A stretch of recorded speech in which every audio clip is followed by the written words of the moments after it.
This is Andrea Askowitz of Writing Class Radio. Our submission period is now open. Send us your best personal story, 1,200 to 1,500 words on any topic. Please check our submission guidelines at writingclassradio.com. We pay. I'm Andrea Askowitz, and this is Writing Class Radio. You'll hear true personal stories and learn a little bit about how to write your own stories. And I'm Allison Langer. Together, we produce this podcast, which is equal parts heart and art. By heart, we mean the truth in a story. By art, we mean the craft of writing. No matter what's going on in our lives, Writing Class is where we tell the truth. It's where we work out our shit. There's no place in the world like Writing Class. And we want to bring you in. This is episode 60, the first show in our 7th season. This season, we plan to bring you stories we love from various publications, editors who offer insight into how to get published on their sites, stories from our class, and stories our listeners submit to us. You'll also hear stories from Andrea and me. A shout out to Justina Chandler, whose song Pleasure's All Mine is the season's theme music. You may recognize her voice from last season. Justina's song Outer Space rocked the Andrea show. Check out the musicians page on writingclassradio.com to learn more about the amazing singer-songwriters who have shared their original music with us.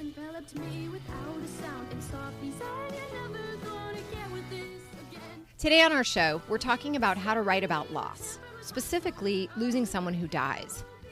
We'll bring you a story by Leslie Gray Streeter, whose essay originally appeared on Modern Loss, the online publication dedicated to normalizing the way we talk about loss. We'll also speak with Gabi Birkner, the editor and co-founder of Modern Loss, and editor of the book with the same name. She reveals her process of editing and publishing stories about loss, and will also speak about working with writers who are often not only writing about a very difficult and personal topic, but also trying to submit stories for publication for the very first time. Leslie is a columnist for the Palm Beach Post. She has written extensively about entertainment and lifestyle issues, including the subject of loss. Her story coming up after a word from our sponsors. Hey, writers. For the last 45 years, I've been going to tennis clinics to practice forehand, backhand serves. What does this have to do with writing? Well, practice, I've learned in the last 45 years, is what it takes to get good at anything. And that's why Writing Class Radio hosts a tips clinic, a writing tips clinic. We do this every second Saturday so that we can all practice going to scene, writing like we speak, omitting needless words, everything that it takes to become great, or at least better at writing. So join us every second Saturday from 12 noon to 1 Eastern Time on Zoom. To join, go to writingclassradio.com and click the link for the tips clinic. It's $10, and believe me, it's a lot cheaper than a tennis clinic. See you there. We're back. You're listening to Writing Class Radio. This is Andrea Askowitz. Here's Leslie Gray Streeter with her story, which was originally published in Modern Loss. Her story is called What I Did with My Husband's Life Insurance Money. I was a fairly melodramatic teenager, so any song about unrequited love and angst was catnip to me. One of my favorites was Midnight Confessions by the Grassroots, which I used to hear on the oldies station. It went, "There's a little gold ring you wear on your hand, makes me understand. There's another before me, you'll never be mine. I'm wasting my time." 30 years later, I wear a little gold ring, and it connects me to my husband, Scott, the man who gave it to me. Well, technically, he gave it to me, but when I got it, he was already dead. In the summer of 2015, Scott had a heart attack and died in my arms. A few months earlier, the stone on the engagement ring, a tastefully pronounced pink topaz, clean popped out from its setting while I was running. Several retracings of my steps were not fruitful. Scott was horrified and wanted to run out immediately to replace it, but I told him not to sweat it. We had a baby, 2 car payments, and a lot going on. It was a symbol of the life we had, yes, But I didn't need that symbol just then. I still had my wedding band and I still had Scott. It could wait until Christmas. But by Christmas, not only did I not have the fancy new ring, I didn't have Scott anymore. I'd lost the love of my life, the father of my child, and the person who watched Rudolph the Red-Nosed Reindeer with me and heckled all of the other reindeer for their bullying. Scott once said, Santa was a dick. All I had left, aside from a confused toddler in a world of hurt, was a finger with an obvious tan line. No, wait, I realized. I also had some insurance money. I didn't have enough to move carefree to convalesce in Aruba, but enough after paying the bills for a ring. Not a crazy Beyonce level thing, but something grander than the one I'd forever lost. And since it was from Scott's insurance money, it was still from him. It was not how I wanted to get it, but I needed it. I felt cosmically compelled to acquire it. I couldn't give Scott everything he wanted in his life, including a longer one. But he was a guy who kept his promises, and buying that ring felt like helping him fulfill his final one. As I was handed my new ring by the man behind the Macy's counter, the one I usually bypassed on my way to the cheaper stuff, I wanted to snatch it from him in a way that might have gotten me tased. I felt like Black Gollum, y'all. It was the ring, my precious, and I had to have it. I slid it on. It fit. Welcome home ring. For the first few months, when I was still untethered and so unmarried, I'd used it to deflect strangers who mistook my quiet, morose nature for playing hard to get. I would twist it compulsively around my finger to feel its smooth grooves and peaks, like a ritual, like a salve. I would breathe deeply, and I would feel Scott with me, even though his fingers had never touched it. 3 Christmases had passed since I lost my Scott and gained that ring, and still I wear it. On the 1-year anniversary of Scott's death, I moved it from my left hand to my right. I don't need it quite the way I used to help me breathe. Now breathing is easier. And I'll probably take it off soon, I guess. Maybe I'll even get another ring one day. But for the moment, this is my ring. When I touch it, it's still like Scott holding my hand. Not a luff like that, but it's something.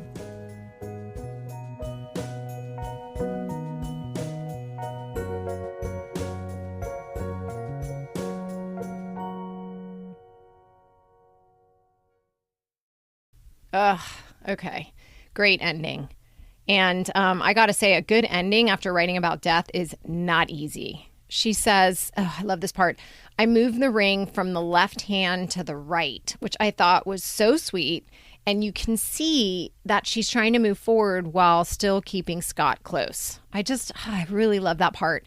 And her line, maybe I'll even get another ring one day. It shows hope, you know? I mean, it shows us the truth, like she's not ready yet, but it gives us hope. I love that. Basically, what she's revealing to us is that she's not ready. And to me, that feels so much more real. The ring feels like Scott, but it's not enough like Scott, but it's something.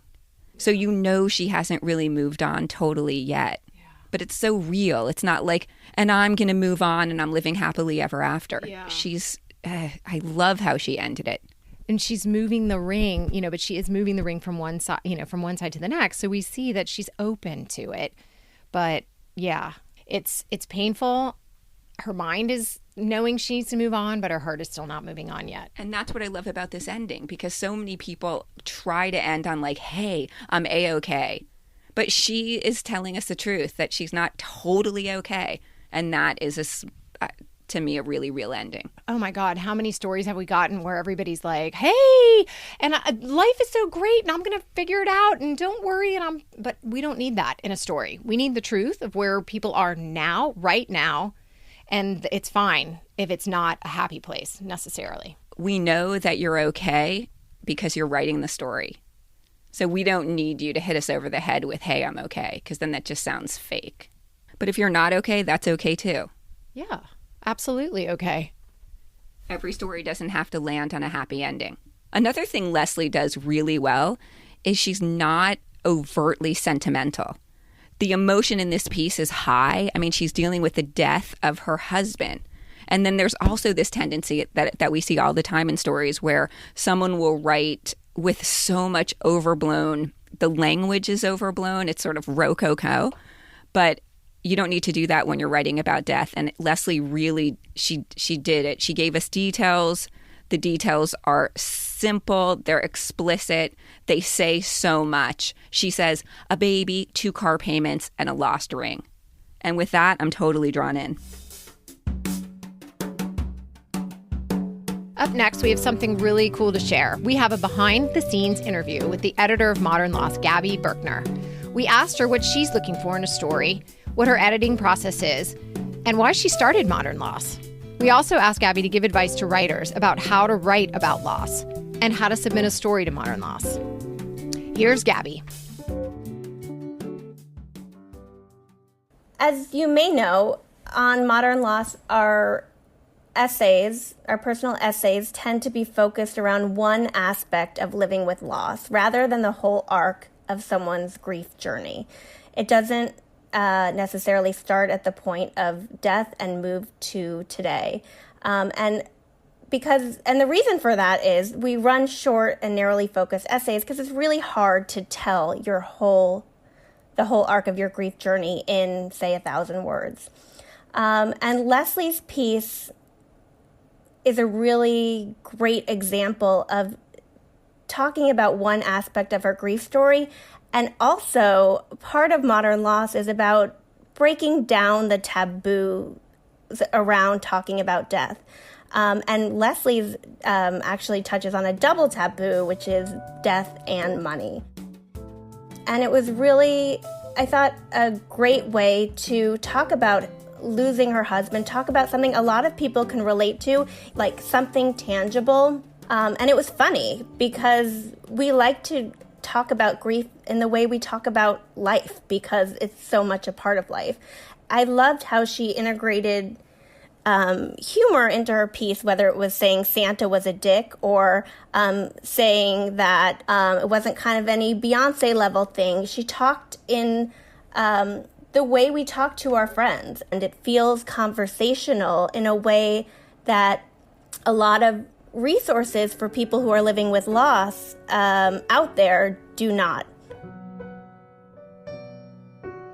In general, it can be harder to edit content about the worst thing that has ever happened to someone. I'm a journalist, and there's a phrase that a lot of journalists say when an editor tells them they need to get rid of phrases that are maybe the journalists love but are overly florid or don't work in some way. Even if the phrase sounds beautiful to you, you say, kill your darlings. In this case, their darlings are already dead. So I think it does take more care in general when you're giving feedback to someone. And, and I guess I expect a little more pushback sometimes when they say, this is really important, this is a part of my story. And, I respect that. And I try to work through it with them in a way that they feel like it's their authentic voice that is true to their story. I feel like there's value in everyone telling their story, everyone writing their story if they feel compelled to do so. That doesn't mean that we're necessarily going to publish it, but that it necessarily is a good fit for our site. It may be because we've had a lot of stuff on that topic. It might be just it doesn't work. It might be because the way someone wants to tell their story and honor their journey and their loved one is in that whole arc of their grief story. That is totally valid. It doesn't necessarily work for what we publish on Modern Loss.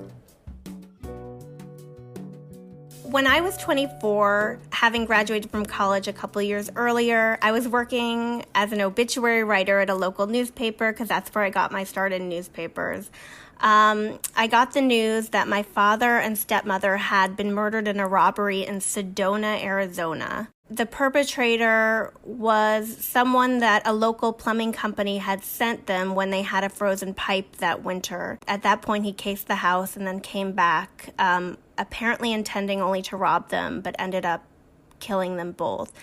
And this was my father, who I spoke with every day, and my stepmother, who had helped raise me from the time I was 7 on. So in one moment, my life changed so dramatically. My friends were 24, and they really wanted to show up for me, but understandably didn't know how. Most of them hadn't lost parents, let alone known anyone who had been murdered. So Rebecca and I met, Rebecca Sofer, who's my co-founder of Modern Loss, and I met at a friend's dinner party in 2007.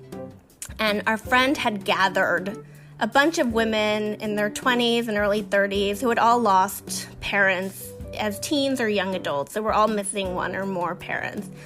I remember for the first time at that dinner party, like breathing a sigh of relief, like I could tell my story, I could talk about my loss, I could talk about things other than my loss in a way that the loss was a backdrop that everyone understood. We call that dinner party WWDP, Women with Dead Parents. Just about 10 years after my father and stepmother were killed, Rebecca and I launched this site.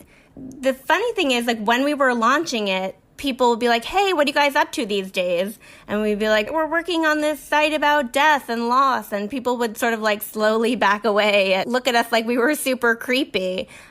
But it was incredibly gratifying to see it out in the world and to see that people who got it really got it. And I feel like at this point, it's not just a website. It is a community of people.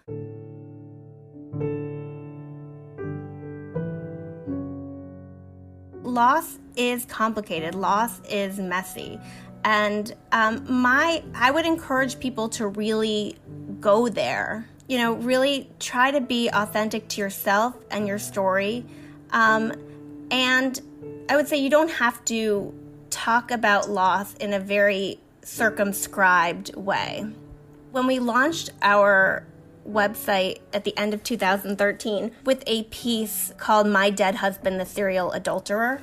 So sometimes people are afraid to speak ill of the dead or to wrestle with the complicated feelings, like perhaps a caregiver who struggles with the complicated feelings they have at the end of their loved one's life. We really try to say there's no taboo in talking about that.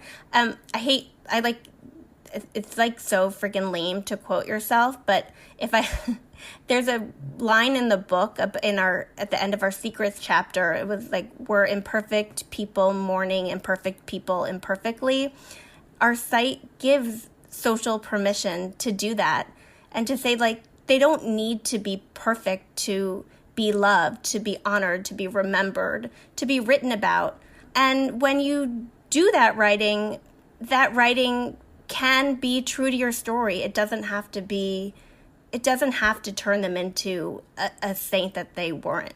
Like, we love humans, we don't love saints. Like, sometimes the most humanizing characteristic when you meet someone and you're just getting to know someone is when they tell you their vulnerabilities, when they tell you, the things that they don't do perfectly. It's like incredibly humanizing. And the same thing for the people we've lost. My advice would be to honor your story in all its complexities, because people are complicated and loss is complicated.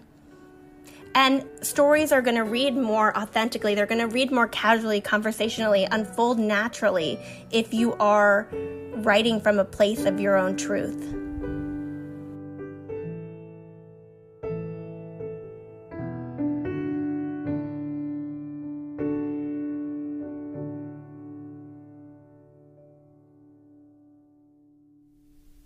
Writing the truth, like Gabi said, is exactly what we believe at Writing Class Radio. It is so hard to get the truth out there. It really is. People come to our class and they're writing, and by the end of their story, many times people stop working on it. It gets too real, too hard. And it's definitely a really hard process. And how many times have we seen people completely evolve? They come to our class, they're balled up, curled up, suffocating, And they write their stories, and the next thing you know, they want to be part of the community, they want to come back, and they never want to leave. Oh, yeah. It's like a birth for them. It's a birth for us. Yeah. There's something about it. Just getting your secrets out there, getting your stories out there, and having people really know you and still love you. I mean, that's a fucking cool thing. Yeah. So you're talking about how great it is for the writer of the story. Yeah. And it makes, the truth is what makes a reader want to read the story. And when we talked to Gabi, she definitely said that she gets a lot of stories. They get a lot of submissions. But the things that really hit her the most were the truth, the whole cold, hard truth with sort of a different take. Are you talking about how the thing about writing the truth about a dead person that might not be flattering? Is that what you mean? No, I mean, that's something. But I just think like my personal story about loss, losing my daughter, is like that was the hardest one to tell. And it was the hardest one to get out. But it was the one that sort of cleared the way for all my other stories and for the real me to sort of evolve. Which reminds me of what Gabi said, which is the difficulty of just writing one part of your story and not your whole entire life story. Or like in your case, every time you write a story, you feel like you have to tell the entire story about losing your daughter. Yeah. I mean, it took me like how many, 8 years to figure that out. I kept writing these long stories with every tangent possible. But I'm like, no, this is important. This is important. It's important to my, but it wasn't important to that story. Right. But what we want to definitely get out there, to the listener is that it's too hard to process an entire life story with all aspects of your life in one short essay. It's just too much. So really, really need to focus on just this one small segment of your life. So take one instance and blow that out. And in the case of Leslie, she took the instance of her ring. It's a story about wanting that ring and getting that ring from her husband's life insurance policy. It's not their love story. It's not all of it. And we didn't hear about like the birth of their child and how much that important that we never heard anything else. Like, yes, she has a child. Right. That's thrown in there. One thing I love about Modern Loss, the website, is how it gives people permission to be vulnerable and to tell the truth. I mean, the ugly truth about dead people. Yeah. I mean, that's hard because we want to make them into saints. Yeah. And that's what Gabi said. We love people. We don't love saints. We've seen that so many times. And one thing to remember as a writer is that you're writing a story. You're not writing a eulogy. Yeah. You tell the truth. Yeah. Make your characters well-rounded. Tell the good and the bad because people are good and bad. And that's what makes people likable. I don't want to hear all the good stuff because then I'm like, Jesus, I don't even like this person. They're like too good. Exactly. Yeah. Right. No, we bond with people who have flaws. So, bottom line, if you're trying to get your story out into the world, be honest. And here's one other thought I wanted to reiterate that Gabi mentioned, which is that writing is important no matter whether or not it gets published. So keep writing, Writing Class Radio listener.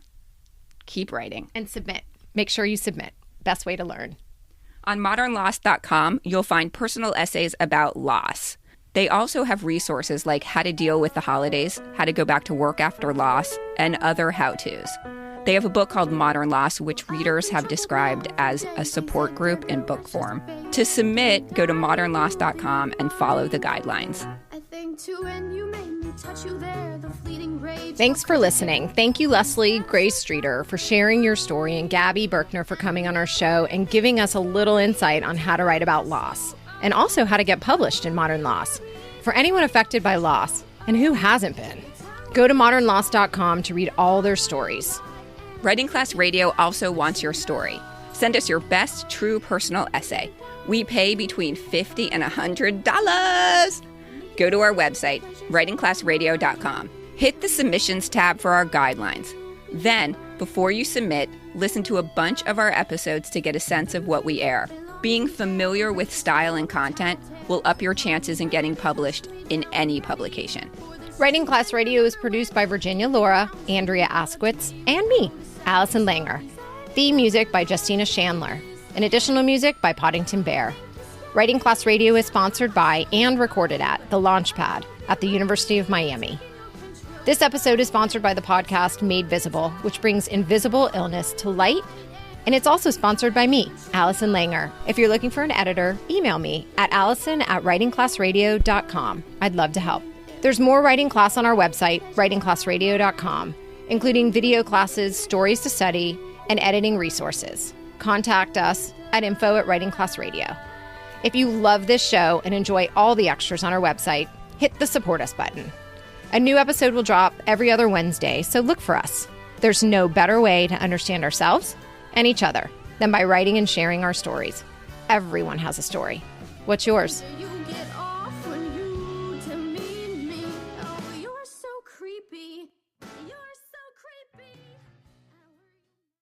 I'm Jeff Woods, and I'm shining a light on music and the rock stars who make it. He just was one of those people, he stood out. He was a magic guy. He really was a magic guy. We all have faults. He had the same amount of faults as we all had. This was before Led Zeppelin. Robert was full on. I mean, he was Led Zeppelin without the band behind him. He had the hair, the jeans, the whole thing, you know. And he was amazing. The Records and Rockstars podcast, heard around the world and yours to hear wherever you get podcasts. All the episodes from JeffWoodsRadio.com.